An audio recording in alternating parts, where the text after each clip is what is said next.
Good afternoon, everyone, and Happy New Year. Coach Kev True Crime Talks here, debuting today.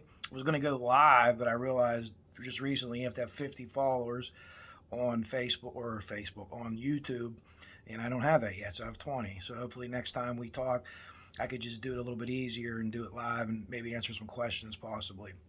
First of all, uh, my name is Kevin. I've been a fireman for over 20 years in a small town outside of Pittsburgh, a very busy department. We're going to run about 2,000 calls this year.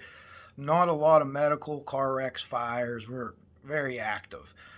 I got into the true crime genre through the criminal psychology angle, I think, more than anything else, reading books.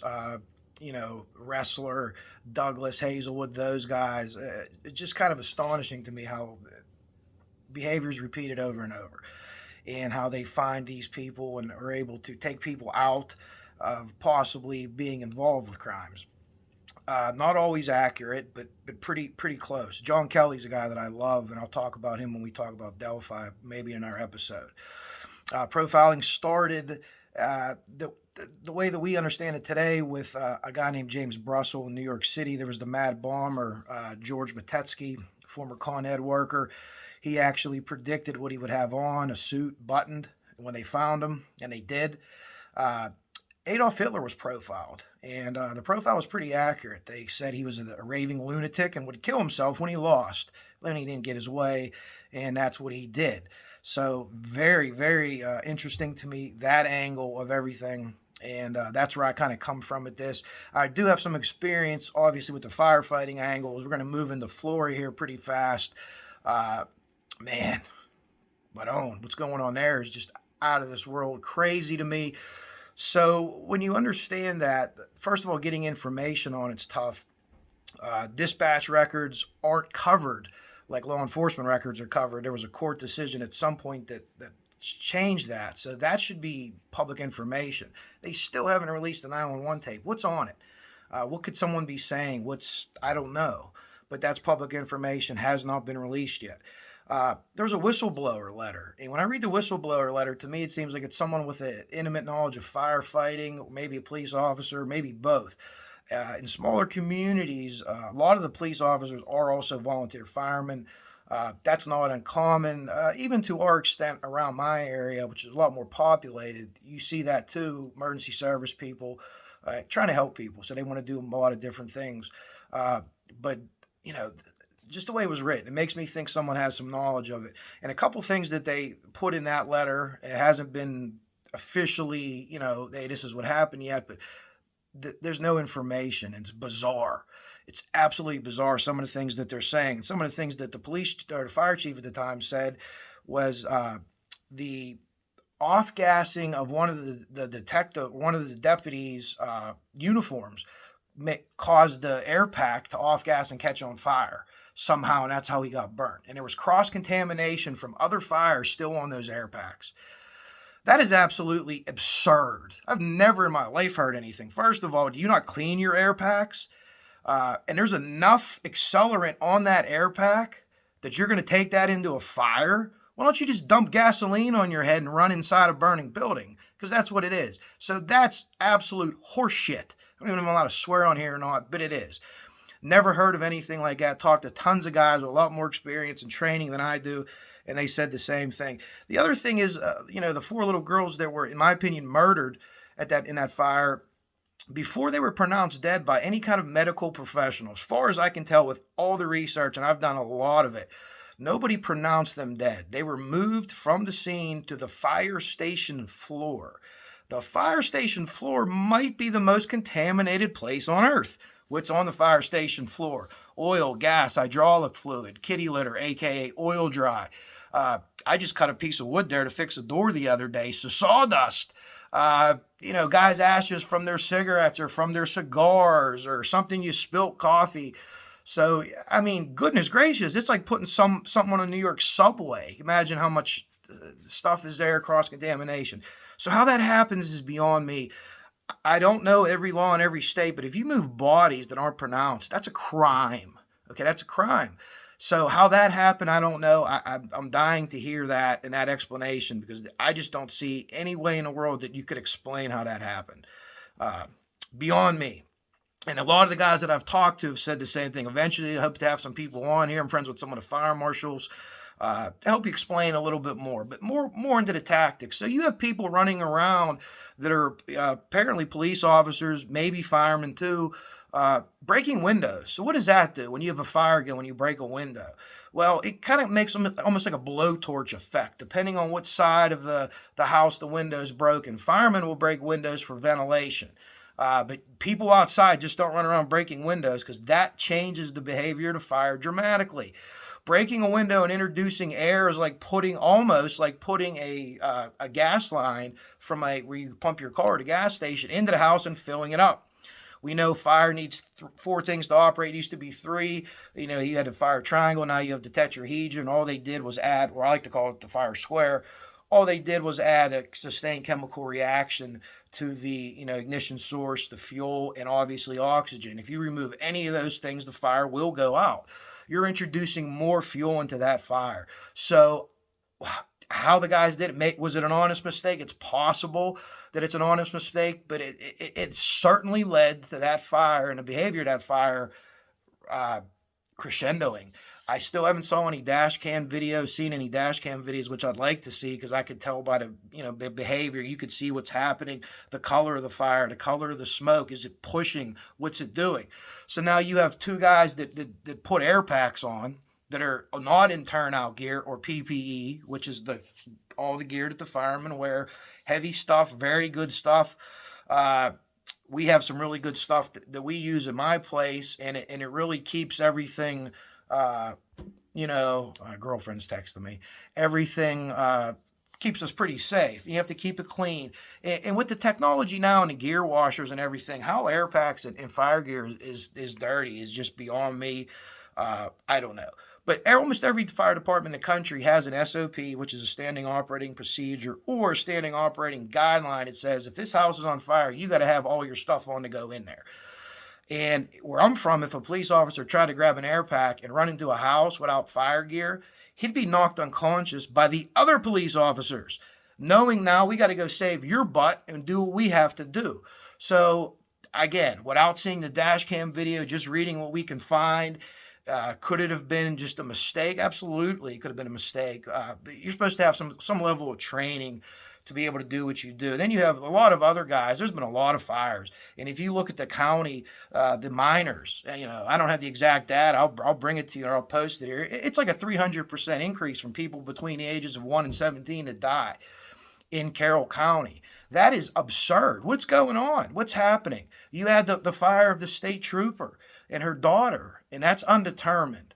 But let's go back to Florida for a second. So you had the fire chief and his dad was the investigator that investigated the fire. His investigation and his report was so bad and so full of shit that several other private investigators actually wrote the state and said, hey, your guy's so wrong here, it's unbelievable. And we'll get into in other episodes the nuts and bolts of that report, where the fire started, what they think happened, what he put, and then what everyone else decided. No, none of this is true.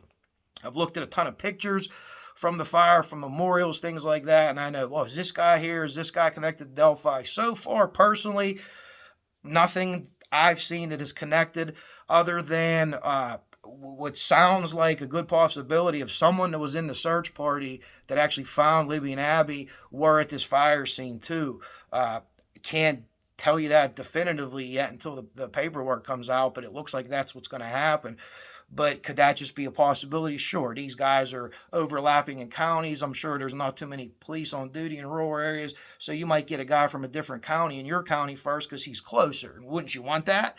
Don't cross the border. I'll wait for my guy for 10 more minutes. No, come on and give us a hand. And by and large, folks, police officers and firemen are great people. Paramedics, medics, they're great people. You have a few small percentage that are knuckleheads, that are heroes, that want to do this. You have volunteer paid firemen that light fires to go put them out, which as a fireman for 20 years is beyond me because I'd rather sit there and drink coffee and swear in my chair and tell jokes as opposed to going out and doing it. I mean, you get a rush and it's good, but you don't want to see people shit damaged, so hopefully we can make a difference there. And there's a lot of people in that area making a difference. but just so many questions. Is the ATF involved? I certainly hope so. You ain't getting too much past the ATF. The ATF doesn't do any jobs if you're a wrestling fan. You had the resignation of the fire chief. You had the resignation of his dad, who did the inspection. The fire chief. I mean, he could be torn up about it. He could be totally, I just can't do this anymore. I'm not pointing any fingers at anyone else. But in small towns like this, you see this. Your dad's this. Like Sam Drucker. Oh, my dad, he's the post office guy. He's the surgeon. He's the mailman. He's the fire chief. When you have the same people with hands on a lot of pots, maybe more eyes are better looking at everything like that. The pack thing, it just drives me crazy. How? So if I'm going to put an air pack on and I smell gasoline or some kind of accelerant and I'm going to go in a fire, guess what? I ain't using that one. And I'm going to yell at the guys from yesterday or had the last fire like, dude, we're walking around like a bomb here. We don't want that to happen. So I like the behavior panel is one of the things on YouTube that I follow. The inability to lie. People could tell when everyone's lying. The human mind is just, I find it fascinating. So I hope to be able to add a lot more to the fire service end of this. And again, I'm a driver. I'm not an officer. I have, classes and certifications and stuff, a lot of on-the-job experience for 20 years. Someone asked me how many fires I've been in. I couldn't tell you. I have no idea. Things are busy here, as they always are, and they're getting busier and busier. A lot of car wrecks. Quit texting and driving. Wait till you get there. Believe me, it's not worth it. It isn't. So wear your seatbelts too. We have a lot of airbags and things like that are sometimes dangerous to firemen, but it's a safety thing. So it's really, really good to have all that type of stuff. But I plan, when moving forward here, hopefully I get 50 subscribers. Hopefully 30 more people will like me. We could do a little more live stuff. I'd like to bring people on. I'd like to get more in depth with the Florida tactics and what happened. And the things that I see that are just, moving the bodies. That's a crime. That's a crime. You're covered under the Good Samaritan law, and maybe, the police as well, that with all the people around, they didn't want to put people out here, but there's a better way to do it. You back everyone up from the scene. You give them their dignity. You put sheets up. You do whatever you have to do. Unfortunately, I've been a part of a lot of that in my 20 years. Car wrecks and fires, and you lose people.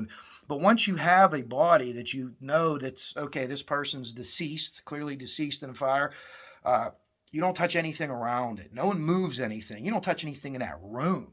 You get a police officer as soon as it's safe. You get him in. He gets his pictures. He, does his drawing of the plate. The fire marshal comes in. Usually get county detectives where we're from.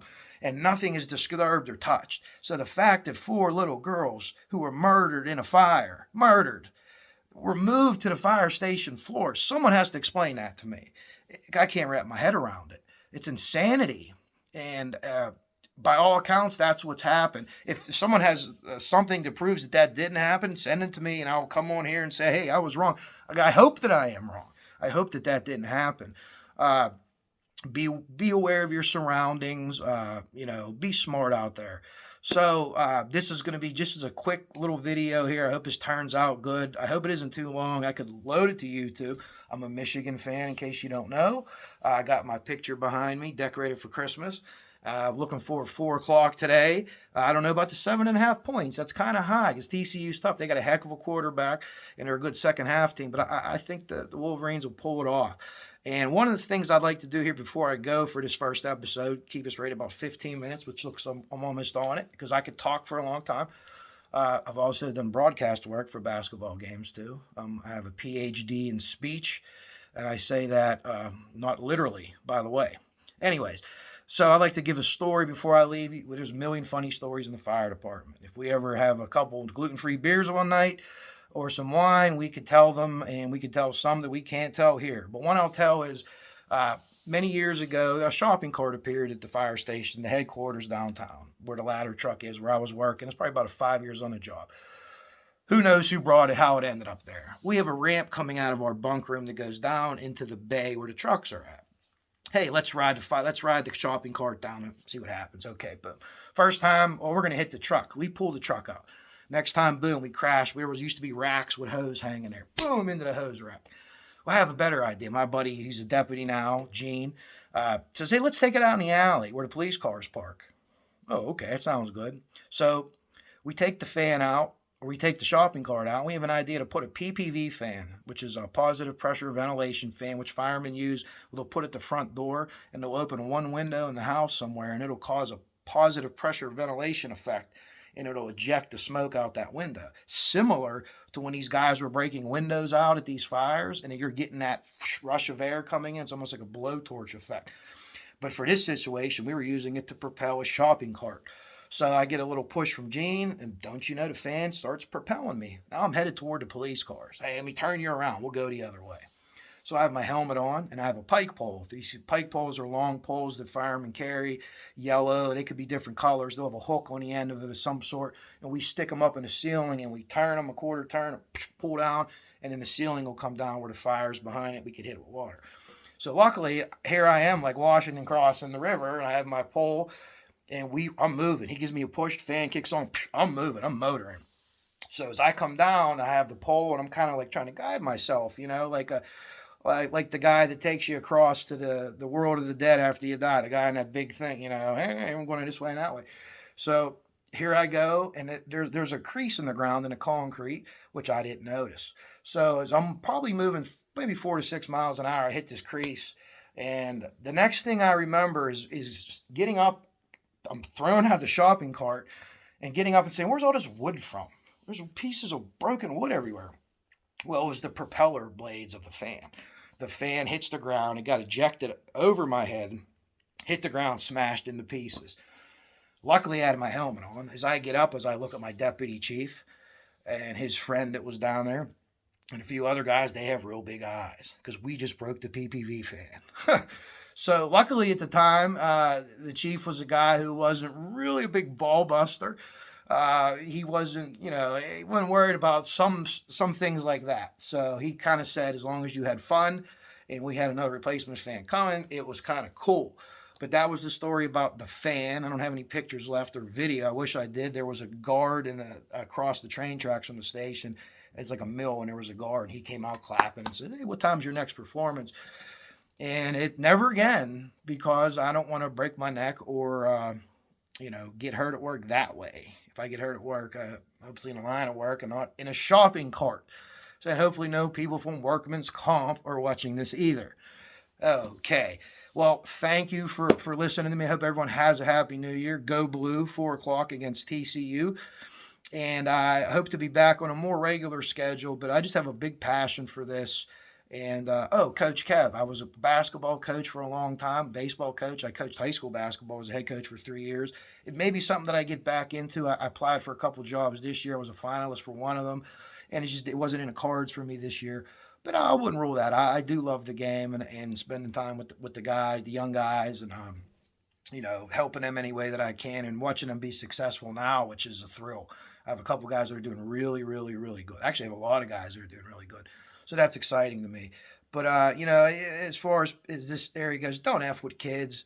That bothers me. Those are the cases that I'm really drawn to. And this fire thing in Florida, man, I have a lot more on, and I hope to bring you a lot more in the coming weeks, days, years, however long my time is here on this here planet, and we could talk about this and figure stuff out and give some families at least a little bit of closure and understand, hey, what happened here? And, I don't want to point a finger. I'm not saying anyone's doing anything nefarious at this point, but they got some splaining to do.